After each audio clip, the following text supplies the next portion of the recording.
To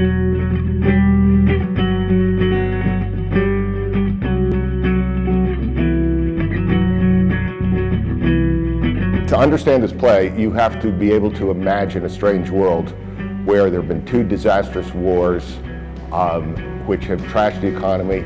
Many people are unemployed, a few people at the top are benefiting tremendously, so there's an ongoing level of desperation, and people are perversely interested in each other's personal lives. Celebrities are manufactured on a regular basis. The technology is there for ongoing surveillance, and everything is for sale, including one's soul.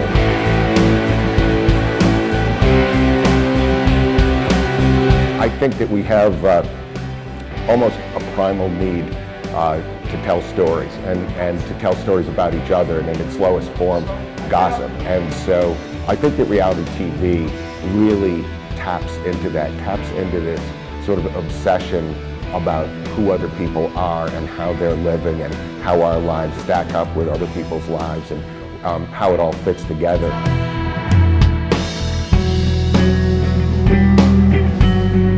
Another aspect of reality television is that there are writers on reality television shows, and the writers are structuring the reality, and that's something that I deal with in The Hand of God, that events are set up and played out, and there is improvisation, there are twists and turns within the event, but the actual event, how it is set up by the powers that be.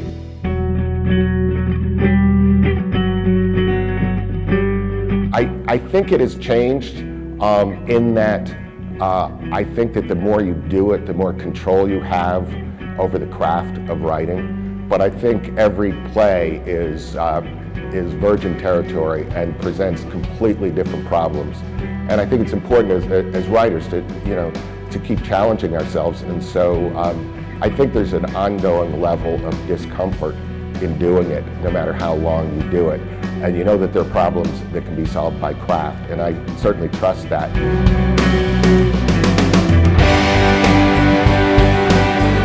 One of the great things about writing plays, for me, is the act of discovery. And I never start a play knowing how it's going to end. And The Hand of God, the ending really sort of shocked me when I wrote it, because I had no idea that that's where it was headed.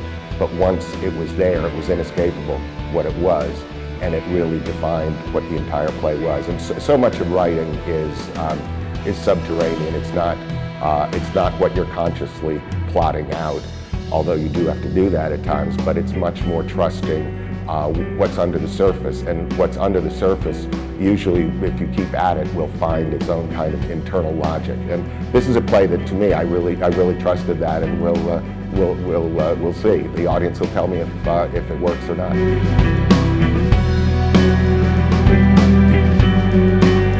You know, it's great to be able to come back here, because I think that these are rare opportunities where you're so supported with new plays by a theater, and you get such a high level of talent, and you can put it out there in a way where the play is not being reviewed, but much more importantly, it's being seen by several different audiences.